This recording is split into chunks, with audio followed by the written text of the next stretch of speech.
another vlog. So for today's vlog mga kainday, di ba sabi ko sa inyo nagagala tayo dito sa La Union? So pangalawang araw nga pala namin ngayon dito sa La Union. Abay, ang inday nyo, galang-galang naman. Kaya sinulit ko talaga ang araw, day, bago umuwi ng Bulacan. Una nga pala pinuntahan namin dito ay yung temple na to na kung tinatawag ay the Machu Temple of the Philippines. So ibig sabihin, ito lang talaga nag-iisang Machu Temple dito sa Pilipinas. Alam niyo ba mga kainday, ang dami talagang nangyayari sa buhay ko na first time ko lang talaga siya magagawa. Simula talaga nang pumunta ako kay Ate, ang dami kong experience na first time ko din na-experience sa buhay ko. Katulad na lang paggala ng ibang lugar, dito ang dami kong pinupuntahan o ginagala ang lugar doon sa amin kasi halos hindi ako makakalabas ng bahay, day. Wala naman kasing gagalaan doon sa atin, day. Diyos ko.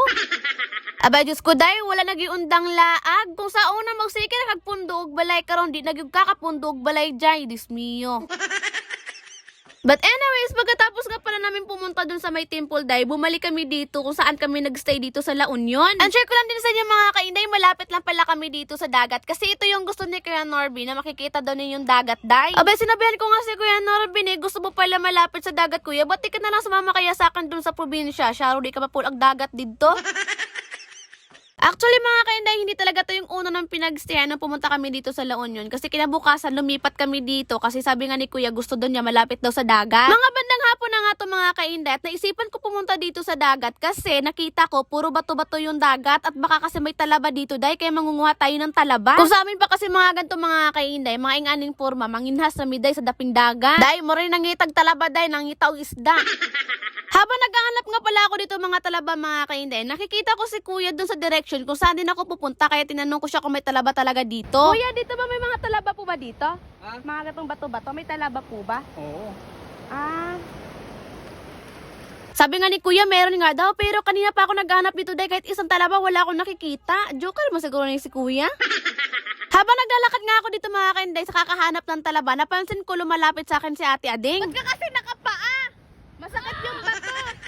Mga talaba? Hindi, hanap ka tayo. Maganda dito. Diyos ko, day, napapagod na talaga ako sa kakahanap ng talaba, day. Wala akong makita ang talaba dito, day. Kaya ang kinuha ko, bato na lang. Iba to kunis mga taong buliyagon, day. Ay, oo. Paano ba makita ang talaba dito? Bato lang, parang bato lang din yun. Yatay, day, modeng wala ko kitag talaba, day. Kaysa bato, manday na magpuyo. Daghan magbato, pero wala mo ko nakita ang talaba, day. Mamalik na lang tagmalinahon na ni Oy. So yun na nga mga kainday, pagkatapos namin gumala sa umaga, syempre gagala din kami sa gabi. Kung sa may purpose anang tiil, day, kung dili ta maglakaw, talalupad. Paaga ni, maglakad, mulupad na noon. Yatay ka, day. Diba sabi ko, susulitin namin yung araw dito, day. Ayan, tignan nyo, walang pahinga-pahinga. Sigrag bagtas, day. Nang laylay na lang akong bagtak og binaklay, day. Ginoo ko. Ay, sig reklamo, day. Kay mo man na yung gusto, diba? Daraaning lugar, day. Kay dagko, maray mga lantern. Hulmunto na ako ang isa ba? Kaya kung ihatag sa kong pag-umangkon, kay hapit na mag-December project daw nila. Oh, tignan nyo. Hindi pa yan lasing ha. Wala pang nainom kahit isa yan. Ganyan kasaya mga kainday kapag kasama mo ang mga timbugo. Diyos ko, dahil sasakit na lang talaga pa nga mo sa kakatawa. Lalo na to, si Kiling na. Pero kahit bugok na bugok yan, may talent din yan mga kainday. Yan yung pambato namin kapag kantahan. Lahat naman talaga ng timbugok may mga kanya-kanyang talent, day. Katulad sa akin, talent ko, kainan talaga. Diyos ko.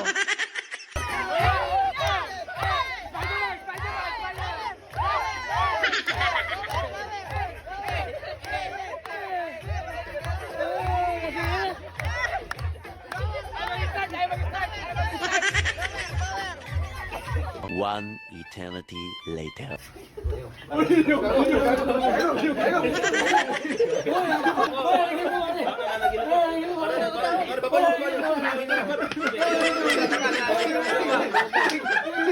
Muna giingon na hindi talaga sa lahat ng panahon pagkakatiwalaan mo yung mga kaibigan mo, day. So kinabukasan na nga to mga kainday at yan na nga ang resulta, day. Mo na resulta sa mga taong dugay kay mamata, day. Kanaban tulog mantika ba? O kinsay na pagtripan. Ako pa mo tulog balik boy, gadam gura ka. So yun lang mga kainday, murag hanggang dito na lang din tayo. See you next vlog ulit. Thanks for watching. Bye! Off, sweet lang. Flex ko lang dito yung best friend ko na lagi kong sinasamahan sa lahat ng lakad ko, day. Baka Nevox yarn. Sheesh.